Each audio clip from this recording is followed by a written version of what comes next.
किसी गांव में मीनाक्षी नाम की एक लड़की रहती थी। मीनाक्षी 10 साल की थी। एक दिन हाईवे पर बड़ा सड़क हादसा होता है, जिसके बाद मीनाक्षी के माता पिता की मौत हो जाती है।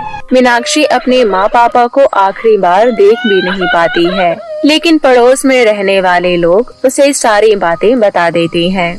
मीनाक्षी रोते हुए सड़क किनारे खड़ी रहती है और बोलती है, अब मैं कहाँ जाऊंगी, क्या करूंगी? मेरा सब कुछ मेरे पापा ही थे और अब वो भी मुझे छोड़कर जा चुके हैं। लगता है एक दिन ऐसे ही भटकते भटकते मैं भी ये दुनिया छोड़कर चली जाऊंगी।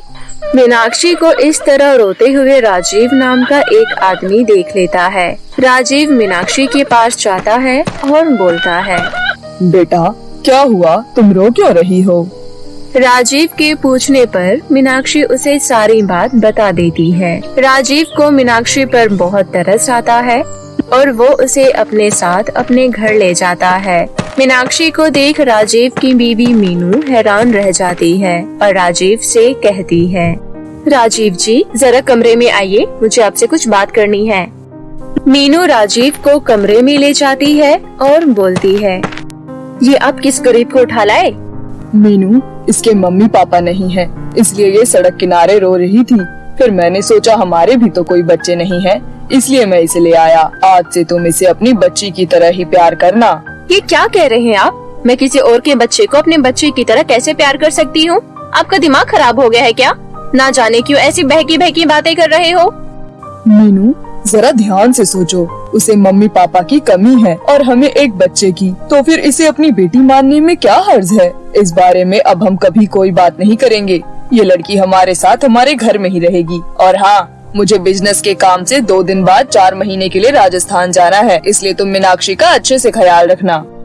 इतना बोलकर राजीव वहाँ से चला जाता है। राजीव के जाने के बाद मीनू अपने मन में सोचती है, 2 दिन रुक जाती हूँ, फिर इस लड़की को सबक सिखाऊंगी।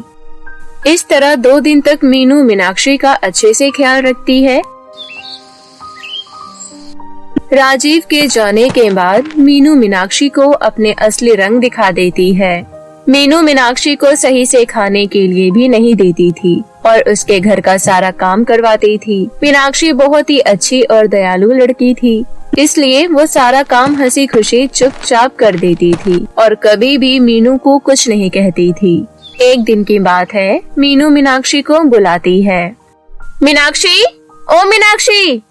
मीनू की आवाज सुन मीनाक्षी आती है। उसके बाद मीनू बोलती है, मेरे लिए छोले भटूरे बना। लेकिन अभी का खाना तो मैंने बना दिया है। वैसे भी छोले भटूरे बनाने में बहुत टाइम लगता है। मैं कल जरूर आपके लिए छोले भटूरे बना दूंगी। अभी आप यही खा लीजिए, वरना खाना बर्बाद हो जाएगा। क्या कह रही है? तू होती कौन है मुझे इसे बताने वाली? मैं कुछ भी खाऊं या ना खाऊं, इसे तुझे क्या? तेरा काम है सिर्फ बनाना। ठीक है, मैं अभी बना कर लाती हूँ। मीनाक्षी किचन में जाती है और मीनू के लिए छोले भटूरे बनाने लगती है। थोड़ी देर बाद छोले भटूरे बन जाता है और मीनू खा लेती है। खाने के बाद मीनू बोलती है, कल मेरा जन्मदिन है, इसलिए मैंने पार्टी रखी है और मेरी सहेलियां आ रही है, इसलिए ये खाने की लिस्ट है। कल ये सब बना दियो। और हाँ, बर्थडे पार्टी की सारी सजावट भी तुझे करनी है। सब कुछ समय से हो जाना चाहिए। इतना सारा काम मैं अकेले इतना कुछ कैसे कर पाऊंगी? ये सब मुझे नहीं पता, मैंने जो कहा है समय से हो जाना चाहिए। अगले दिन मीनाक्षी सुबह जल्दी उठती है और काम में लग जाती है। घर की सफाई करने के बाद मीनाक्षी खाना बनाने लगती है। मीनाक्षी किचन में खाना बना रही थी। तभी थोड़ी देर बाद मीनू आती है और बोलती है, कितना धीरे धीरे काम कर रही है तू? अरे जल्दी जल्दी हाथ चला। कर तो रही हूँ, आपने बहुत सारे तरह तरह के खाना बनाने के लिए कहा है, इसलिए समय लग रहा है। नहीं, मेरी सहेलियां आती ही होंगी। तूने अभी तक घर की सजावट भी नहीं की है, इसलिए आधे घंटे में सारा खाना बनकर तैयार हो जाना चाहिए। क्या आधे घंटे? ये तो बहुत कम है। अगर आधे घंटे में खाना नहीं बना तो मार खाने के लिए तैयार हो जाइयो। मैं जा रही हूँ अपने कमरे में तैयार होने। आधे घंटे बाद मैं यहाँ आऊंगी। इतना बोलकर मीनू वहाँ से चली जाती है। मीनाक्षी बहुत घबरा जाती है, इसलिए घबराहट की वजह से वो बेहोश हो जाती है। किचन की खिड़की के बाहर से एक जादूगरनी ये सब देख रही होती है। मीनाक्षी के बेहोश होने के बाद खिड़की के बाहर से जादूगरनी जादू करती है, जिसकी वजह से एक पल में ही सारा खाना बनकर तैयार हो जाता है और घर की सजावट भी हो जाती है।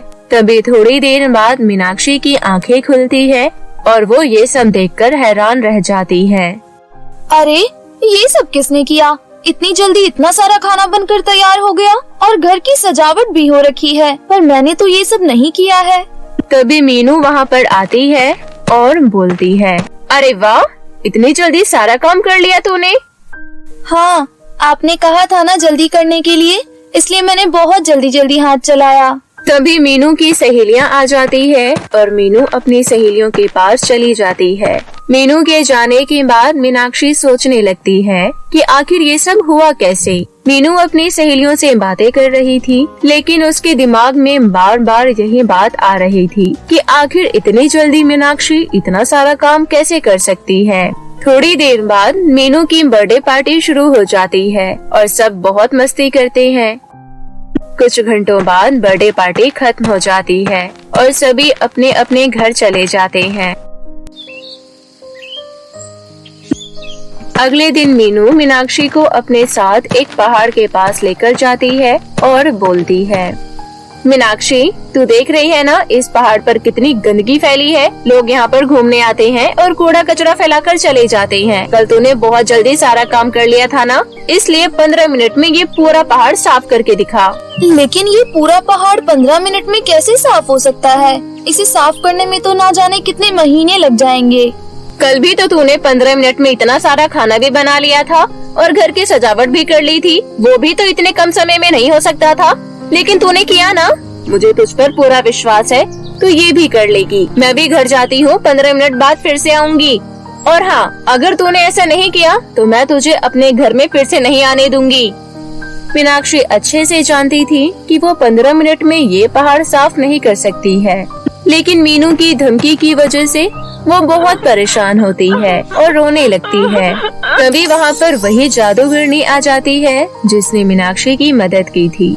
जादूगरनी एक लड़की का रूप लेकर मीनाक्षी के पास जाती है और कहती है, क्या हुआ?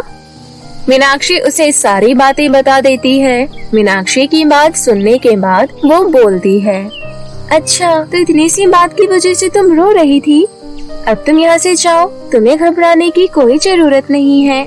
मीनाक्षी वहाँ से चली जाती है, लेकिन चलते चलते मीनाक्षी सोचती है, ये लड़की कौन है और सब कुछ जानने के बाद भी इसने मुझे जाने के लिए क्यों कहा? कल भी पता नहीं वो सब जादू कैसे हुआ। मुझे तो समझ ही नहीं आ रहा है कि आखिर ये सब कौन कर रहा है। मैं फिर से वहाँ जाती हूँ। इतना सोचकर मीनाक्षी फिर से वहाँ जाती है। वहाँ पहुँचकर मीनाक्षी देखती है कि पहाड़ों की सफाई हो गई है और वो लड़की भी वहाँ नहीं है। तभी वहाँ पर मीनू आ जाती है और पहाड़ों की सफाई देख हैरान रह जाती है। ये सब तुमने कैसे किया? हाथों से और किससे? मैंने हमेशा आपकी सारी बात मानी है, इसलिए मैंने अपना ये काम भी पूरा किया। मीनू को समझ नहीं आ रहा था और वो वहाँ से हैरानी के साथ अपने घर चली जाती है। मीनू के जाने के बाद मीनाक्षी अपने मन में सोचती है, पता नहीं वो लड़की कौन है जो मेरी मदद करती है। मीनाक्षी के इतना कहते ही जादूगरनी प्रकट हो जाती है और बोलती है, मैं वही लड़की हूँ जिसने थोड़ी देर पहले तुम्हारी मदद की थी। और हाँ, जब तुम बेहोश हो गई थी उसके बाद मैंने ही सारा खाना अपने जादू से तैयार किया था और घर की सजावट भी मैंने ही की थी। लेकिन आप ये सब क्यों कर रही हो? क्योंकि मैं तुम्हारी मदद करना चाहती थी। मैं तुम्हारे बारे में सब जानती हूँ। जब तुम्हारे माता पिता की मौत हुई थी, मैं उसी वक्त तुम्हें अपने साथ ले जाने आई थी, लेकिन मैंने मीनू के पति को तुमसे बात करता हुआ देखा, इसलिए मैं वहाँ से चली गई।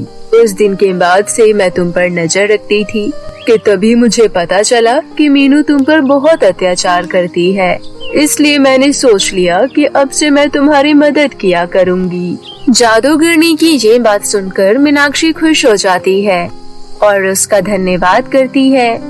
मीनाक्षी, मैं हर वक्त तुम्हारे आसपास नहीं रह सकती, इसलिए मैं तुम्हें ये मखमली लहंगा दे रही हूँ। जब भी तुम्हें किसी चीज की जरूरत हो तो इसे पहन लेना और इसे अपनी इच्छा बता देना। ये तुम्हारी सारी जरूरतों को पूरा करेगी। इतना बोलकर जादूगरनी वहाँ से चली जाती है। जादूगरनी के जाने के बाद मीनाक्षी लहंगा पहन लेती है और रहने के लिए एक घर मांगती है। उसके बाद लहंगा एक घर प्रकट कर देता है। उस दिन से मीनाक्षी उसी घर में रहने लगती है और जब भी उसे किसी भी चीज की जरूरत होती थी तो मखमली लहंगे से मांग लेती थी। वहीं दूसरी तरफ एक दिन मीनू अपने मन में सोचती है, 4 दिन हो गए हैं लेकिन पता नहीं ये लड़की कहाँ है। मैंने सोचा था कि अच्छा हुआ ये चली गई, लेकिन इसके जाने के बाद सारा काम मुझे करना पड़ रहा है। मुझे इसको ढूंढना पड़ेगा। आखिर कब तक मैं सारा काम करती रहूंगी। इतना बोलकर मीनू मीनाक्षी को ढूंढने निकलती है। मीनू बहुत देर तक मीनाक्षी को ढूंढती है लेकिन उसे मीनाक्षी कहीं नहीं मिलती है। थक हार कर वो सड़क के एक कोने पर बैठ जाती है। तभी उसके गाँव की एक शीला उसे कहती है, क्या हुआ मीनू बहन, सब कुछ ठीक तो है? कुछ ठीक नहीं है शीला, पता नहीं ये लड़की मीनाक्षी कहाँ चली गई है, उसी को ढूंढ रही हूँ। अरे तुझे पता नहीं है क्या, वो तो बड़े ऐश से एक बड़े से घर में रह रही है। यहाँ तक कि मीनाक्षी अब इतनी अमीर हो गई है कि वो गरीब लोगों की मदद भी करती है। हर महीने गरीबों में खाना और कंबल बांटती है। अच्छा, तुझे पता है कि वो कहाँ रहती है? हाँ, भला यहाँ कौन नहीं जानता उसका घर। चल मैं तुझे उसका घर दिखा देती हूँ। उसके बाद शीला मीनू को मीनाक्षी का घर दिखा देती है और खुद वहाँ से चली जाती है। मीनू मीनाक्षी का घर देख बोलती है, आखिर ये सब हुआ कैसे? उसके बाद मीनू घर के अंदर जाती है और मीनाक्षी के सामने जाकर बोलती है, मीनाक्षी बेटी, कहाँ चली गई थी तू? इतने दिनों से मैं तुझे हर जगह ढूंढ रही थी। वो तो भला हो शीला बहन का, जिसने मुझे तेरा घर दिखा दिया। चल बेटा अपने घर चल, हम दोनों साथ में हंसी खुशी रहेंगे। वैसे जरा ये तो बता, तेरे पास इतना सब कुछ आया कैसे? हाँ, मैं अभी वही सोच रही थी कि आपने मेरे से ये सवाल क्यों नहीं पूछा। क्या करोगी इस सवाल का जवाब जानकर? आपको मेरे साथ जितना बुरा करना था कर चुकी हो। अब आप मेरे घर से चली जाओ। नहीं बेटी, ऐसा मत बोल। इतने समय से मैंने तुझे अपने पास रखा। हाँ, क्योंकि मैं आपके घर के सारे काम करती थी, उसमें भी आप मेरे साथ इतना बुरा व्यवहार करती थी। मैंने कहा ना, आप मेरे घर से चली जाओ।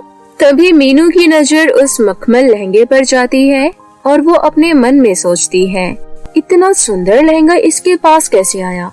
मुझे तो लग रहा है कि अचानक इसके पास इतना दौलत आने का कारण यही लहंगा है।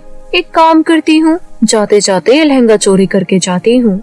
इतना सोचकर मीनू मीनाक्षी से कहती है, ठीक है मीनाक्षी बेटा, मैं चली जाऊंगी, लेकिन मैं तुझे ढूंढते ढूंढते थक गई थी, इसलिए मुझे प्यास लग रही है। जरा मेरे लिए पानी ले आ। मीनाक्षी मीनू के लिए पानी लेने जाती है। मीनाक्षी के जाने के बाद मीनू लहंगा चोरी करने की कोशिश करती है।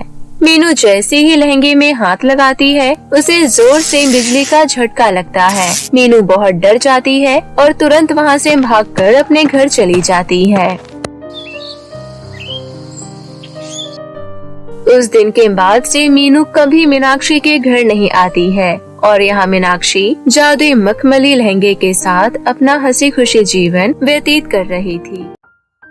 बहुत समय पहले की बात है। नागलोक में शिवांगी नाम की नागिन रहती थी। शिवांगी नागलोक की होने वाली नाग रानी थी। शिवांगी के पिता की 2 शादी हो रखी थी, क्योंकि जब शिवांगी बहुत छोटी थी तभी उसकी माँ की मृत्यु हो गई थी। उसके बाद नागलोक के लोगों की बात मानकर शिवांगी के पिता ने दूसरी शादी कर ली थी और दूसरी शादी से भी उनकी एक बेटी थी जिसका नाम था विशाखा। शिवांगी विशाखा को कभी भी अपनी सौतेली बहन नहीं मानती थी। वो उसे अपनी सगी बहन जैसा प्यार करती थी, लेकिन विशाखा हमेशा शिवांगी के खिलाफ कोई न कोई साजिश रचती रहती थी। ऊपर से तो वो ऐसा दिखाती थी कि जैसे वो शिवांगी से बहुत ही प्यार करती है और उसकी बहुत परवाह करती है, लेकिन अंदर ही अंदर वो शिवांगी से नफरत करती थी, क्योंकि उसे ये बात बिल्कुल पसंद नहीं थी कि नागलोक के राजा की बेटी होते हुए भी वो नागरानी नहीं बनेगी। लेकिन इस बात से अनजान शिवांगी हमेशा विशाखा को प्यार करती थी, उसकी परवाह करती थी। ऐसे ही एक दिन दोनों बहनें नागलोक में घूम रही थी। तभी विशाखा शिवांगी से कहती है, शिवांगी, मैं तुम्हें एक बात कहूँ, मेरी बात मानोगी? हाँ बिल्कुल बोलो। मेरी बहन कुछ बोले और मैं ना मानूं, ऐसा तो हो ही नहीं सकता। देखो, ये तो तुम्हें भी पता है कि पृथ्वीलोक बहुत ही ज्यादा सुंदर है। वहाँ के लोग, वहाँ की चीजें, वहाँ की बातें भी अनोखी हैं।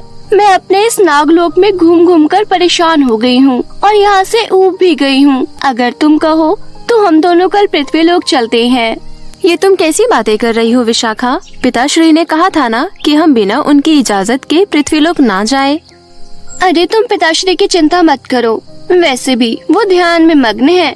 हम पृथ्वीलोक से घूमकर आ भी जाएंगे और उन्हें पता भी नहीं चलेगा। पर फिर भी मुझे ऐसे पिताजी से झूठ बोलना अच्छा नहीं लग रहा। अरे इसमें झूठ क्या बोलना है? और वैसे भी हमारी उम्र में ये सब चलता है। और देखो, तुमने ही कहा था ना कि तुम मेरी कोई बात नहीं टालती, तो अब तुम मेरी ये बात भी नहीं टालोगी। हम दोनों कल पृथ्वीलोक जा रहे हैं, मतलब जा रहे हैं। ठीक है मेरी बहन, तुम्हारे लिए ये भी कर लूंगी।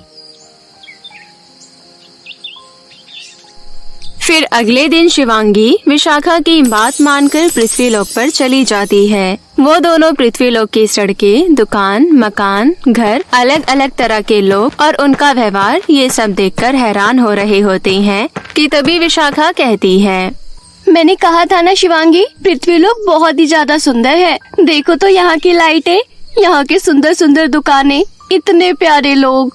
हाँ, तुम्हारी ये बात तो बिल्कुल सही है। यहाँ के लोग और ये जगह बहुत ही ज्यादा प्यारी है। ऐसा कहकर वो दोनों बातें करने लगती है कि तभी वहाँ पर एक लड़का हाथों में गुलाब लिए आता है और शिवांगी को देते हुए कहता है, क्या बात है, आज का दिन और आज मिलने वाले सभी लोग बहुत ज्यादा खूबसूरत है।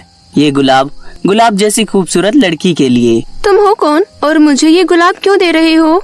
मेरा नाम पीयूष है और मैं यहाँ घूम रहा था कि तभी मेरी नजर आप पर पड़ी। आप तो बहुत ज्यादा खूबसूरत है। क्या यूँ कहूँ, मैंने आप जितनी खूबसूरत लड़की जिंदगी में पहली बार देखी है। शिवांगी उस लड़के की बात सुनकर शर्मा जाती है। तभी वो लड़का कहता है, मैं अभी चलता हूँ, मैं कल आपका यही इंतजार करूँगा। इसके बाद शिवांगी और विशाखा वहाँ से वापस नागलोक चली जाती है। लेकिन अब उनका छुप छुप के नागलोक से पृथ्वीलोक आना शुरू हो जाता है और वो पीयूष के साथ पृथ्वीलोक घूमने लगती है। धीरे धीरे पीयूष और शिवांगी के बीच नजदीकियां बढ़ती है और शिवांगी को पीयूष से प्यार हो जाता है। लेकिन शिवांगी को डर होता है कि कहीं पीयूष को जब इस बात का पता चलेगा कि वो नागिन है तो वो उसे छोड़कर चला जाएगा। लेकिन अब वो इस बात को और छुपाना भी नहीं चाहती थी। इसलिए एक दिन वो पृथ्वीलोक जाती है और पीयूष से कहती है, पीयूष, मुझे तुम्हें कुछ बताना है। कहो शिवांगी। पीयूष, मैंने खुद को लेकर तुमसे एक बहुत ही बड़ी बात छुपाई है, लेकिन अब मुझे लगता है कि मुझे सब बता देना चाहिए। बात छुपाई है? क्या बात छुपाई है शिवांगी? पीयूष, मैं बेशक एक इंसान जैसे दिखती हूँ, पर मैं इंसान नहीं हूँ। तुम क्या कहना चाहती हो? शिवांगी पीयूष की ये बात सुनकर अपने अर्धनागिन रूप में आ जाती है और फिर पीयूष से कहती है, ये देखो, मैं एक नागिन हूँ, इच्छाधारी नागिन। शिवांगी ये कह ही रही होती है कि तभी उसके सर पर कोई पीछे से वार करता है और वो वहाँ पर बेहोश हो जाती है। जैसे ही शिवांगी को होश आता है तो वो खुद को अपने नागलोक के महल के कक्ष में पाती है। उसके सर में अभी भी दर्द होता है, इसलिए वो सर पकड़कर उठती है और अपने सामने बैठी विशाखा से पूछती है, विशाखा, हम यहाँ कैसे? हम तो पृथ्वीलोक पर थे ना, और मैं बेहोश कैसे हो गई? अरे शिवांगी, तुम पीयूष से बातें कर रही थी कि तभी अचानक तुम्हारे सर में बहुत तेज दर्द हुआ और तुम दर्द के मारे बेहोश हो गई। इसके बाद मैं तुम्हें यहाँ नागलोक ले आई। वो सब तो ठीक है, पर पता नहीं क्यों मुझे अपने अंदर कुछ कमी सी महसूस हो रही है। ऐसा लग रहा है कि मेरा कोई भाग मुझसे अलग हो गया हो। अरे ऐसा कुछ भी नहीं है, तुम्हारी तबीयत ठीक नहीं है इसलिए तुम्हें ऐसा लग रहा है। अब तुम जल्दी से ठीक हो जाओ, फिर हम दोबारा पृथ्वीलोक पर जाएंगे। कुछ समय ऐसे ही बीतता है। जैसे ही शिवांगी की तबीयत ठीक होती है, वो वापस विशाखा के साथ पृथ्वीलोक पर पीयूष से मिलने जाती है, लेकिन उन्हें पीयूष कहीं नहीं मिलता, इसलिए वो अलग अलग दिशा में उसे ढूंढने लगती है। फिर अचानक ही शिवांगी की नजर पेड़ के पीछे बाहों में बाहें डाले पीयूष और विशाखा पर पड़ती है, जो पूरी दुनिया को भुलाकर एक दूसरे की बाहों में गुम थे। ये नजारा देखकर तो शिवांगी के होश उड़ जाते हैं और उसके भरोसे की धज्जियां भी। पीयूष, विशाखा, ये सब क्या चल रहा है? पीयूष, तुम तो मुझसे प्यार करती हो ना? और विशाखा, तुम तो पीयूष और मेरे बारे में जानती हो, फिर ये सब क्या है? ये तुम्हारी सबसे बड़ी गलतफहमी है कि तुम्हें ये लगता है कि पीयूष तुमसे प्यार करता है। पीयूष सिर्फ मुझसे प्यार करता है। हाँ मेरी डार्लिंग विशाखा, तुम बिल्कुल सही कह रही हो। मैं सिर्फ और सिर्फ विशाखा से प्यार करता हूँ।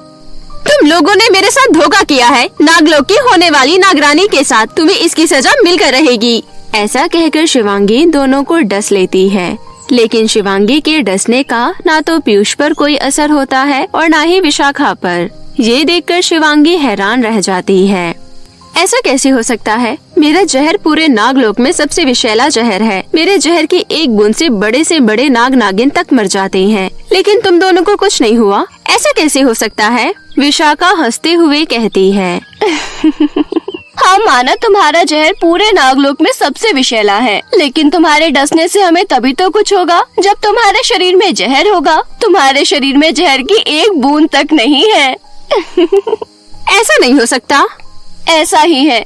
जिस दिन तुम अपने प्यार का इजहार पीयूष से कर रही थी और तब अचानक बेहोश हो गई थी, वो कोई मामूली घटना नहीं थी। तुम्हारी कोई तबीयत खराब नहीं हुई थी। मैंने ही तुम्हें पीछे से सर पर डंडा मारा था, जिससे तुम बेहोश हो गई थी, और उसके बाद मैंने तुम्हारे शरीर से तुम्हारा सारा विषैला जहर बाहर निकाल लिया था। तभी तुम्हें अपने शरीर में किसी चीज की कमी महसूस हो रही थी।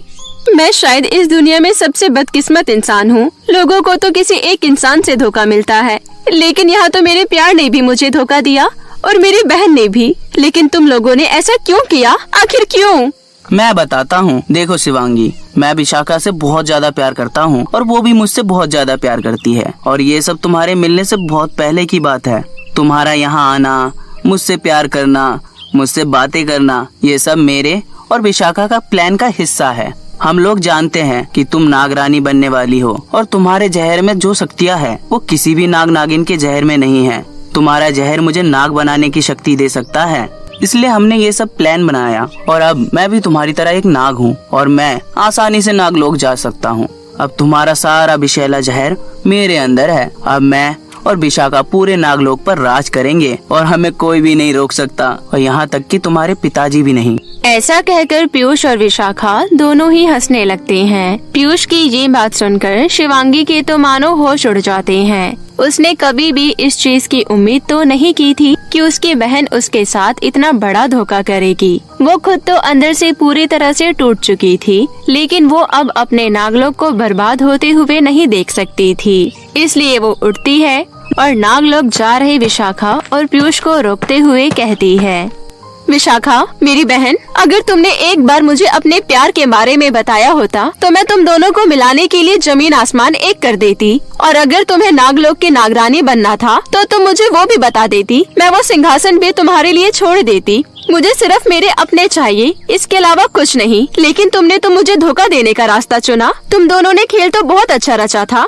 लेकिन तुम लोग ये भूल गए कि मैं होने वाली नागरानी हूँ, और नागरानी के पास दुनिया की सबसे बड़ी शक्ति यानी कि नागमणि होती है। तुमने मेरे साथ जो किया उसके लिए शायद मैं तुम्हें माफ भी कर दूं, लेकिन तुमने नागलोक जाकर जो घटिया साजिश रचने की सोची है उसके लिए मैं तुम लोगों को माफ नहीं कर सकती, और तुम्हें इसका दंड मिलकर रहेगा। विशाखा नागमणि के बारे में पूरी तरीके से भूल ही चुकी थी। जैसे ही वो शिवांगी की बात सुनती है, वो उसके पैरों में पड़ जाती है और कहती है, मेरी बहन, मुझे माफ कर दो। मेरी तो मति मारी गई थी। तुम मुझसे बहुत प्यार करती हो ना, मेरी बहुत परवाह भी करती हो। बस मुझे इस बार माफ कर दो बहन। मैंने तुम्हें हर बार माफ किया है विशाखा, लेकिन तुम्हारी ये गलती माफ करने लायक नहीं है।